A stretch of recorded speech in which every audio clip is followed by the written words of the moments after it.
Asaf foi um levita, filho de Baraquias, descendente de Gerson, filho de Levi. Asaf foi um músico importante da época de Davi e foi nomeado pelos principais levitas como responsável pela música, juntamente com Etã e Emã, quando a arca foi transportada da casa de Obed-edom para a cidade de Jerusalém. Asaf foi constituído pelo rei Davi como líder dos levitas que foram postos como ministros perante a arca do Senhor.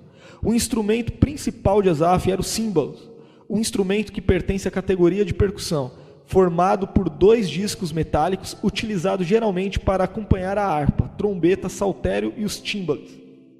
Quando o serviço do culto foi definitivamente organizado, das 3 famílias encarregadas da música e do canto, a família de Asaf foi uma delas. Os filhos de Asaf permaneceram como a principal família responsável pela música até a restauração. Além de um exímio instrumentista e líder da música, Asaf também tinha reputação de vidente, que na época era alguém que recebia a mensagem de Deus para a nação de Israel por meio de visões ou sonhos. Na mesma referência, podemos perceber que Asaf era reconhecido como o autor de alguns salmos utilizados por Ezequias no reavivamento da adoração no templo. Não se sabe exatamente se Asaf viveu o bastante para ver o templo erguido pelo rei Salomão já consagrado, ou se as referências feitas a ele significam simplesmente a família de Asaf ou os filhos de Asaf.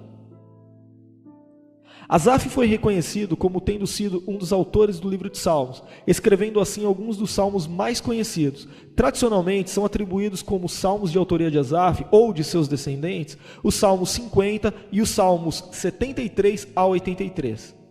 Uma característica marcante nos salmos de Asaf é seu questionamento acerca da prosperidade dos ímpios em contrapartida ao sofrimento dos justos.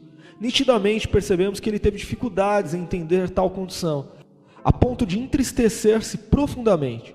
Porém, no próprio Salmo 73, temos a certeza de que ele foi confortado em relação aos seus questionamentos, pois entendeu que haverá um dia em que Deus se levantará e o ímpio será destruído. Além do levita Asaf, a Bíblia também fala sobre um Asaf que foi cronista ou escrivão no tempo do rei Ezequias, e de outro Asaf que era um oficial do rei da Pérsia e guarda do bosque real, sendo muito provavelmente um judeu.